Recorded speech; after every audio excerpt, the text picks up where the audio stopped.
Chapter 16, Half Naked. I got dressed and ready to go, all by myself. Wow, said Annabelle. Thou hast more feathers than wit, said Calvin. La, la, la, la, la, la, la, sang Annabelle, dancing around me. It made me feel like dancing too, so I did. Then it was time for me to leave. I grabbed my present and my BPDK and headed downstairs. Too bad my dad was underneath his car in the garage and my mom wasn't home from shopping yet. If they had seen me, they would have taken pictures.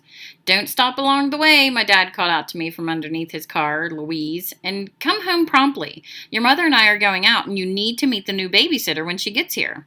Okay, Dad, I shouted, running around the back to inspect our kitchen tree.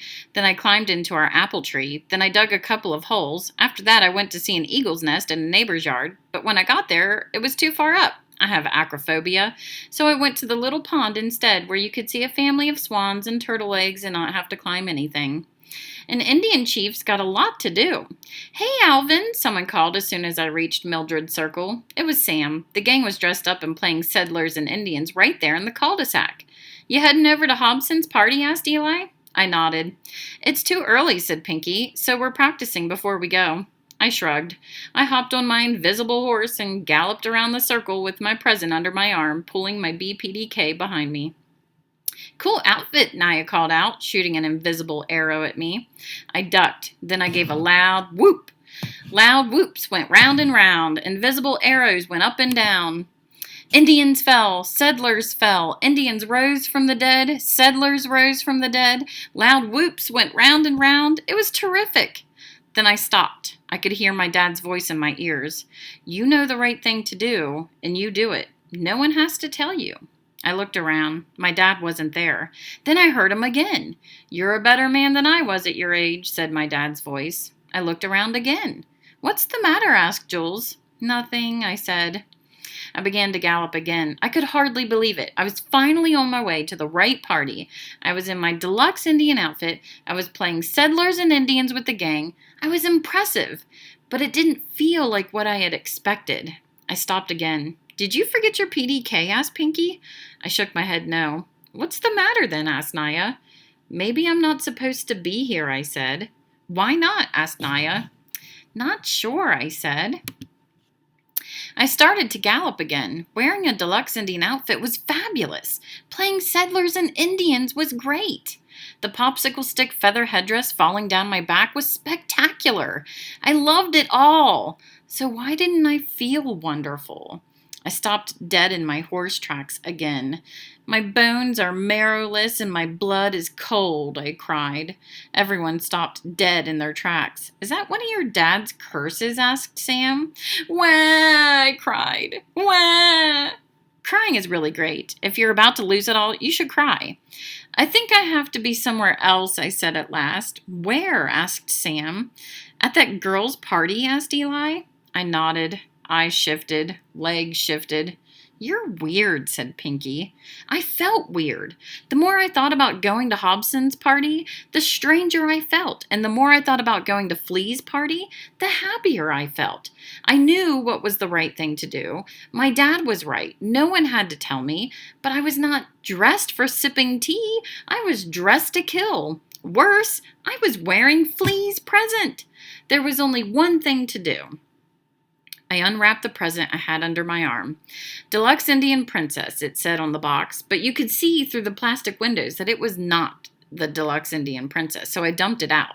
Then I took off the Deluxe Indian Princess outfit and the Deluxe Baby Carrier that was now a Deluxe Ammunition Carrier and put them back in the box. Then I rewrapped the box as best I could. It looked like origami gone bad. Are you going half naked? Asked Scooter. Oops. A man can be half naked when he's on the beach. A man can be half naked when he's digging holes. But a man can't be half naked going to a party. Everyone knows that. So I picked up what I had dumped from the box. It was going to be Hobson's present. He would have liked it, and I pulled it over my head. A man's gotta wear what a man's gotta wear. And a man doesn't talk about what he wears. He just wears it. I twirled one sleeve from the straitjacket around the box under my arm and tied the other sleeve to my BPDK. Then I marched right out of Mildred's circle and straight to Flea's house. Going to a girls' party was extremely scary. "Hi, Alvin," said Flea at the door. She looked very surprised to see me. "Hello, my name is Alvin," said my name tag. Silence. I'd gotten lots of advice about what to do next, but I couldn't remember any of it. Not one word. Fortunately, it was okay. Flea didn't ask for any more RSVPs. She just asked me to come in. There was a piñata. There was pin the tail on the donkey. There were finger sandwiches without any fingers. There were scones and lots of cups of punch. There were girls, lots and lots of girls. And Calvin was right. I was the only boy. Poor me. But actually, it wasn't that bad. "This is Alvin," said Flea, introducing me to her friends who didn't go to our school. "He's an Indian chief. He was nearly struck dead by lightning this week." There were gasps. "He came this close to being split wide open," said Flea, "if it hadn't been for the tree in his yard that took the hit." Jaws dropped. "He's also a world record setter," said Flea. "He can eat 5 M&Ms in a minute with chopsticks."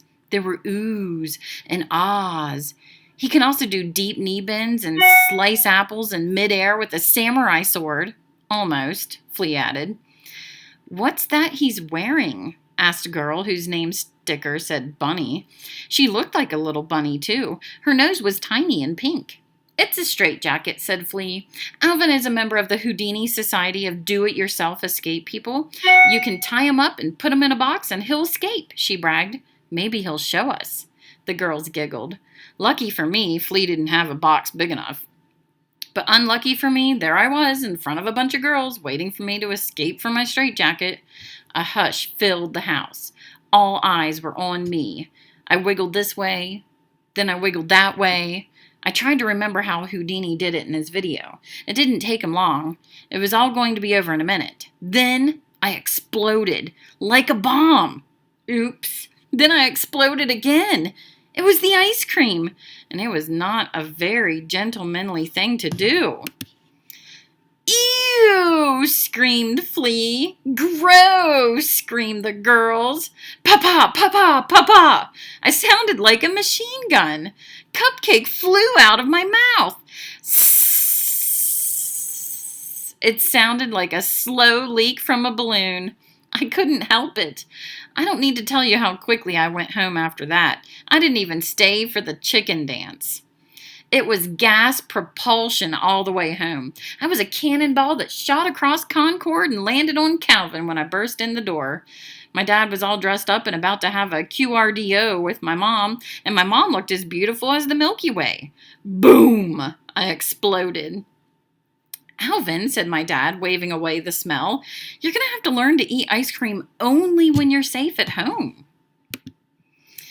"I'm glad you had a good time at Sophie's party," said my mom. "Me too, Mom," I said. "Under the circumstances, it was gentlemanly of you to leave," said my mom. My dad gave me a pat on the back. Then the doorbell rang. It was our new babysitter. "Thanks so much for coming," said my mom, greeting her at the door. "I hope the kids will be good for you." She stepped in. I froze, and one last piece of cupcake fell out of my mouth. It was Louisa May Alcott!